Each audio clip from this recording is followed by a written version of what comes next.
Okay, I think I might be live. I can't quite tell. I have a ringing. There we go. Okay, I'm live.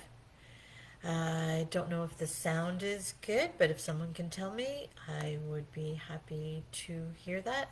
Anyway, my name is Tammy Ray, and I am coming to you live from Halliburton County. And I'm actually in the office where the SPARC office is because it's a part of the Arts Council in Halliburton, and this is great because this is where it all happens, and they also have amazing high speed. So this is why I love being here. So I'm going to talk to you tonight about why Halliburton decided to change up how we are looking at performance. So a pandemic happened. This is where we're at, and previous to this, we had been like every other small community, and we were hoping to create a large get a large theater performance space where you can have a glass of wine and the same dreams. Roy Thompson Hall, really tiny, tiny Thompson Hall, and I think that's the dream of every community to have. Then COVID hit, and here's what we know is going to happen after. Um, First of all, we have COVID, and so we can't do that.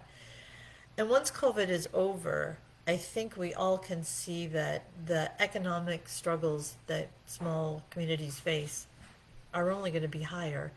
And not only that, but the people within the small communities and remote communities are not going to have a lot of dollars to be spending on going to events as well. So I think we really needed to we really are really needing to rethink how we're delivering our performances. So we came up with the idea of we all the things that we present in Halliburton, theater, music, film, rely on amazing sound. And where does everyone have amazing sound? In their cars, in their boats, on their phones, in their stereo systems. Everybody's already bought all that equipment. How do we tie it into that? So we came up with the idea of looking at what was happening with drive-ins. And I read a couple of articles that got me really excited about it. One, the premiere of a movie, which I believe starred Tom Cruise. I don't know what the movie was. Um, I think it was filmed in Norway, and what they did for the premiere is they took a giant inflatable screen up a mountain that was a 2 hour intense hike to get there, and they took all of this other equipment, all powered, battery powered, solar powered, and they took it up there, and the only way you could see the premiere of this movie was to climb up the mountain. So what happened with that was, I'm just going to make sure that my sound is right. What was great about that was that 2,000 people had a really cool experience because it was presented in sort of the environment of where the movie is from. And what do I know about Halliburton? Halliburton is nothing but amazing landscapes. We have the lakes, we have the mountain, well, we have the hills, but the rock, were trees and rocks and water and rivers and lakes. And so presenting out of doors got me really excited. The second thing I read about was a concert in Sweden, um, a rock concert that was the very first drive-in rock concert presented. And the guitarist said it was kind of crazy to be playing to a parking lot of cars. You couldn't see the people, but because he was following the feed, the chat feed of what people were talking, he was able to then actually, he said, have a closer connection to his audience than he does in a lot of ways, because it would be, wow, Car 25 is having their anniversary. This is their favorite song. This song is for you guys. And so he was able to read comments from the audience and really connect with them. So those things really got me thinking. And I went, Then I was asked by a really interesting place up here called Abbey Gardens, which is was an old quarry and has is an in place of environmental, sustainable life change. It has a retreat center for cancer. It has a organic garden. It has a microbrewery. Um, so anyway, this place said, "Can you help us see if it's possible to set up a drive-in theater?" I thought, well, how hard can it be? I looked up DIY, Popular Mechanics. Looked very simple. A screen, three parts: a screen, a projector, and a FM transmitter. How hard could it be? Okay, like really hard. So here's the three pieces that you need, and I'm going to go through each of them. First of all, projector. Projector is probably the easiest because they've come a long way in a short time and they've really come down in price. So we were able to get a really good deal on a laser projector. So it's actually right here. I'm just going to go over and show it to you. It's the Optima. It's actually not that large. This is what's amazing is none of this stuff is large. The great thing about the Optima is that it's the new technology, meaning that it's laser and not bulb. Because with all the projectors we've had before, buying the bulbs is one, expensive, and two, as you're running the projector, as the bulb is aging, your image actually gets darker. So it kind of just loses its pizzazz. Oh, I can't ever see my hair on the right side, so it's very hard. So your bulb loses its pizzazz, so it gets darker and darker and darker. So as you are over the period of time, so it's always hard to like know when to change a bulb because then you're always freaking out. Like, what if the bulb goes? So we always want one on standby. And then before any big event, we would always just change it out anyway, which was probably a waste because we just didn't want to have it go or be bad quality. So the fact that there is now laser technology is amazing. This is a 6,000 lumens. You need about 4,000 lumens to show outside at night, like outside when it's dusk. So this is 6,000 lumens, plus that actually counts as about 7 because it is laser and not bulb.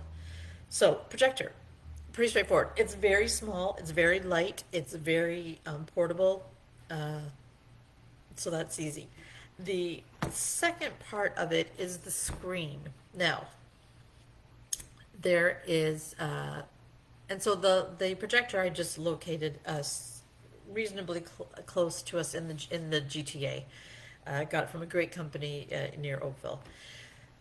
So the screening. So there's two ways you can go. One is inflatable, and the other is material. So first of all, looked at inflatable. Inflatable, there is, you learn a lot. There is only one company that really makes them. It's called Open Air Projection. They're the blow-ups. They're made in Germany. They are spectacular. They are outrageously expensive, but I think it's because they're probably worth it. So they run, to get a 25-foot screen, they run about $20,000. Yes, $20,000. So, but they also have a new type of inflatable, amazing. This is what they used at the Tom Cruise one, that is self-inflates within about 5 minutes and then doesn't run with a fan during the performance. So that's pretty darn cool, but for rural and remote, also way out of our budget. Not achievable, at least at the moment. So then we looked at a screen. So found a great company in the States called Carl's Projection, where you can actually order material by the foot. They will actually put it together and make it seamless, whatever size you want. It's pretty great because for the same size screen that's $20,000 inflatable, if it's just the material, that was about $800. So hugely affordable. However, If you're going to put that up outside, that's kind of tricky because you need now a major structural system to do it. So we've actually just hung it on the side of a building. Um, we just kind of built a wooden frame, really simple, 2x4s, stuck it to the wall. Looks great. It's not as large as we like it to be because the building's not that tall, and it's not as portable as we like it to be, but it's really cheap. And I think we can look at creating a couple of versions, having one with PVC piping, that would be great. And anyway, so that's great. So that's the screen. The third part is the really cool part for me because it's something I've never dealt with before, and that is the FM transmission. So what you get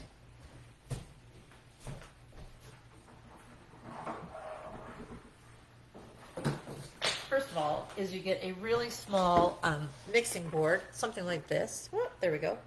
So it's a 4-channel mixing board. You can see the one XLR at the top is, I have a microphone that we hook into it. This set here is actually my projector. So I have 2 other outlets, I have 2 other lines available. And then over here, this left and right over here, this is actually going into the piece of magic.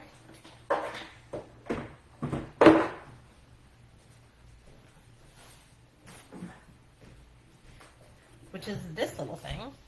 And this is the Decade FM transmitter. This is it. Super cool, funky, techno, nerdy thing that you can do if you're artsy but also techie, nerdy like me. When you want to set your FM transmission, there's a whole there's a whole sheet, and every thing on the FM dial is done in binary code, and then you have your little things here, and you do your little on and offs for yours. So we're 94.1, and we just do that. It then gives you out a range of about 500 feet all the way around this little device with its little antenna.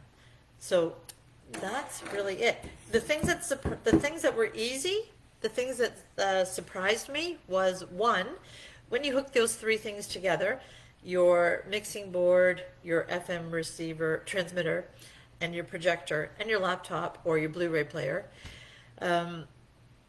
I was shocked that I didn't have to fool with audio delay, meaning the sync of the movie to the sound in my car is perfect. I'm not quite sure how that happens. I don't want to say that too many times because otherwise I'm worried that it will start to not sync. So anyway, that's the easy part. What was hard? What was hard was figuring out during COVID, when you can't go anywhere, because we had to buy all this in April, May, June, because I couldn't go into any stores. This is when everything was in total shutdown. I couldn't go see anything. I had to take people's word for it that what they were selling me was right. So I had to ask a lot of people to find out who was telling me the truth and who wasn't. And this is something kind of remote goes through all the time anyway, about trying to really figure out what's the truth.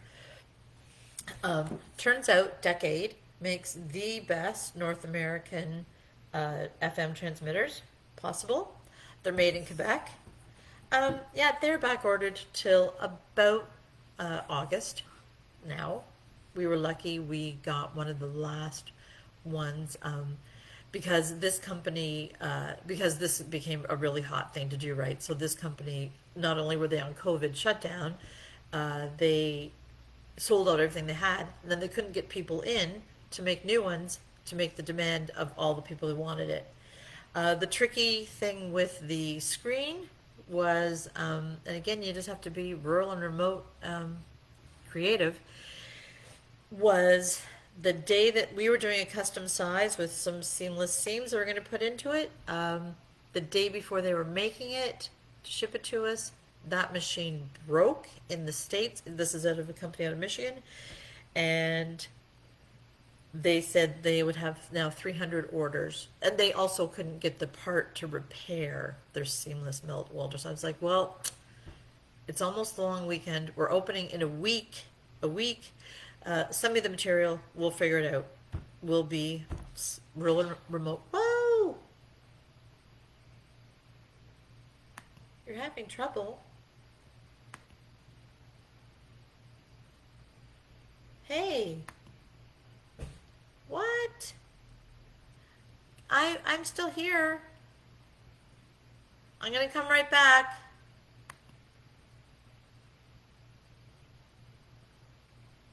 End.